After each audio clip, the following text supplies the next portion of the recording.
Good morning students, myself Dr. R.P. Bagdi, Assistant Professor, Department of ABST, SPC, Government College, Ajmer.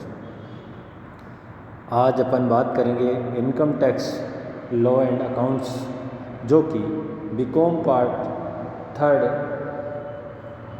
के accountancy का paper है।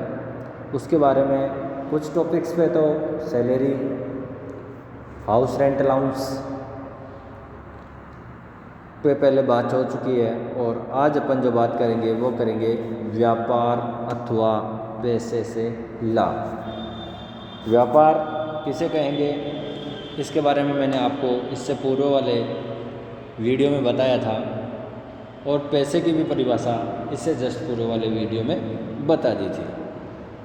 व्यापार में कौन कौन सी शामिल करेंगे, कौन कौन सी चीज़ें शामिल करेंगे और कौन कौन सी शामिल नहीं करेंगे, इसके बारे में भी मैंने आपको पहले बताया था। आज जो बात करेंगे वो करेंगे व्यापार अथवा पैसे के लाभों या लाभ के बारे में। इसके कोई सिद्धांत होते हैं, उनके बारे में अपन बात करेंगे। व्यापार अथवा पैसे के लाभों पर कर लगाने से संबंधित सामान्य सिद्धांत हैं, उनके बारे में आज अपन परिचर्चा करेंगे, उसके बारे में अध्ययन करेंगे। व्यापार अथवा पैसे के लाभों पर कर लगाने से संबंधित जो सामान्य सिद्धांत है, उसके बारे में आज परिचर्चा करेंगे। तो पहला जो पॉइंट है वो है करदाता द्वारा व्यापार का संचालन। सबसे इम्पोर्टेंट बात होती है करदाता द्वारा व्यापार का संचालन। इसमें धारा 28 के अनुसार इस शीर्षक के अंतर्गत आयकर उस व्यक्ति पर लगता है जो व्यापार का संचालन कर रहा हो। व्यापार का संचालन करने वाले व्यक्ति पर ही ये आयकर लगेगा। मतलब कहने का मतलब यह है कि जो करदाता है वो व्यापार का संचालन कर रहा हो तो ही उस पर टैक्स लगाया जाएगा, चाहे वह व्यापारी का स्वामी हो अथवा नहीं हो। जो व्यापार का संचालन कर रहा है, जो काम कर रहा है, उसी पर टैक्स लगाएगा, चाहे वह व्यापार का स्वामी हो अथवा नहीं हो। इस शीर्षक के अंतर्गत कर लगाने के लिए व्यापार का स्वामी तो उतना महत्वपूर्ण नहीं है जितना व्यापार का संचालन है। यह आवश्यक नहीं है कि करदाता स्वयं अपने हाथों से ही व्यापार करता हो अथवा व्यापार का संचालन करता हो। करदाता के लिए अन्य व्यक्ति का व्यापार को चला सकता है अथवा संचालन कर सकता है, परंतु करदाता को संचालन का पूर्ण अधिकार होना आवश्यक है। दूसरा पॉइंट है वो है सभी व्यापारियों की सम्मिलित आय पर कर लगाना। सभी व्यापारों, ये ऐसा नहीं, ये जो मिसप्रिंट हो गया व्यापारियों, इसमें सभी व्यापारों की कि एक व्यक्ति अगर मान लो 5 काम कर रहा है तो सारे 5 कामों पर ही टैक्स एक साथ लगाया जाएगा। ऐसा नहीं है कि एक पर टैक्स लगेगा और एक पर टैक्स नहीं लगेगा। इस चीज़ को अपन को ध्यान रखना है। सभी व्यापारों की सम्मिलित आय पर कर लगाना। करदाता द्वारा यदि कई व्यापार किए जा रहे हैं, सपोज कीजिए कि वो परचूनी की दुकान कर रखी है, उसी ने एक होलसेल का भी काम कर रखा है और दूसरे अन्य कार्य भी कर रखे हैं, तो सभी व्यापारों पर को उसमें सम्मिलित करेंगे और उसके बाद टैक्स की गणना करेंगे। तीसरी है सट्टे के व्यापार के लाभ। सट्टे के व्यापार की गैम्बलिंग, सट्टे के व्यापार के लाभों पर भी इस शीर्षक के अंतर्गत आयकर लगता है, क्योंकि मैंने पहले ही बताया था कि व्यापार चाहे 1 नंबर का हो चाहे 2 नंबर का हो, वो टैक्सेबल होगा। सट्टे के व्यापार के लाभों पर इस शीर्षक के अंतर्गत आयकर लगता है, परंतु सट्टे के व्यापार के लाभ और हानियों को अन्य व्यापारिक आयों से पृथक रखा जाता है। सट्टे के व्यापार की हानि की पूर्ति केवल सट्टे के व्यापार से, गैम्बलिंग से जो लाभ हुआ है उसको गैम्बलिंग से ही पूर्ति किया जा सकता है, अन्य से नहीं। कि अगर सट्टे में नुकसान हो गया और दुकान में प्रॉफिट हो गया तो दुकान से एडजस्ट नहीं करेगा, वो सट्टा का काम सट्टे से ही एडजस्ट कर सकता है। व्यापार बंद होने पर संपत्तियों के विक्रय पर लाभ।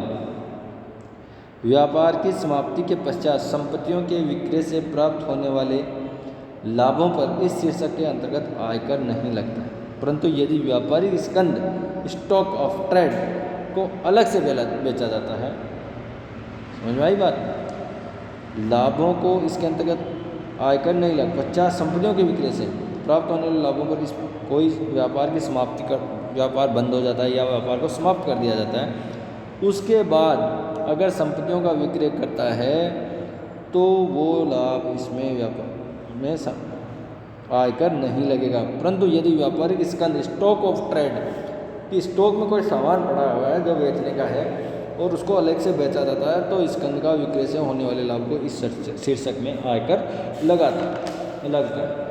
अगला पॉइंट है गत वर्ष में व्यापार का संचालन। इस शीर्षक के अंतर्गत आयकर लगाने के लिए यह आवश्यक है कि गत वर्ष में किसी भी समय व्यापार का संचालन किया गया हो। यह नहीं है कि मार्च में शुरू किया हो तो ही लगेगा, अप्रैल में शुरू किया है तो ही लगेगा।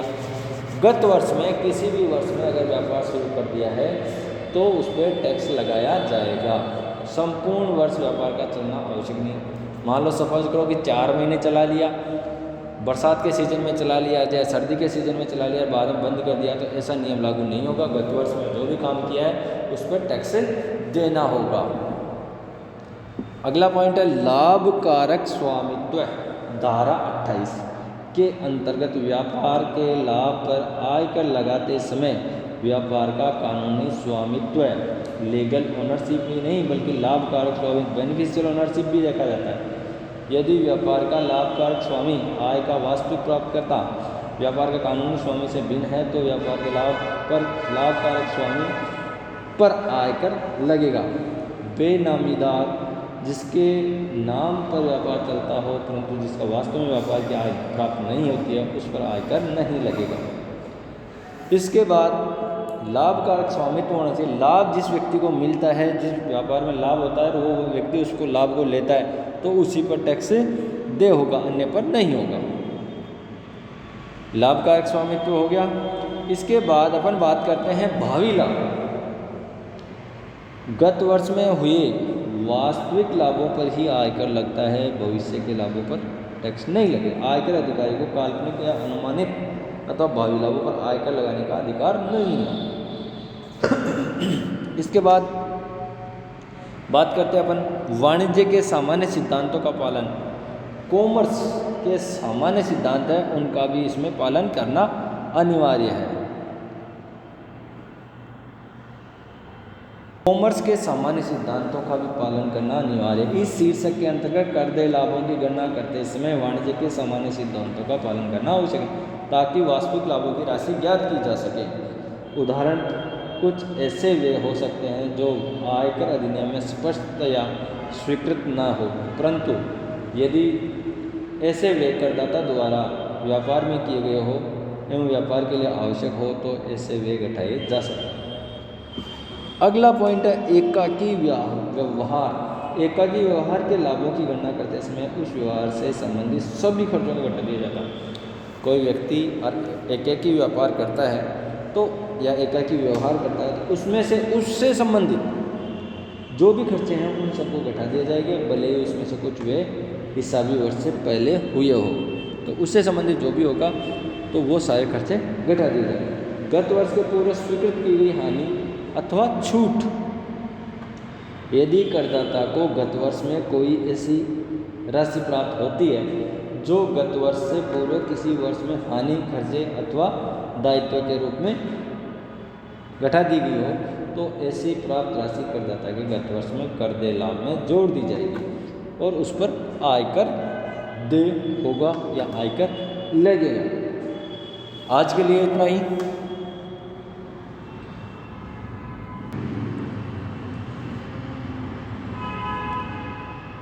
Thank you. आज अपन ने जो बात की है, जो परिचर्चा की है, इसके नियमों को थोड़ा सा देख लेना आप। कल जब भी अपन मिलेंगे तब इसके जो अधिनियम के इम्पोर्टेंट प्रोविजंस हैं उसके बारे में अपन बात करेंगे और देकर लाभों की भी गणना करेंगे, कुछ क्वेश्चंस जो शॉर्ट टाइप के होंगे उसकी भी गणना करेंगे अपन। आज के लिए इतना ही, थैंक यू।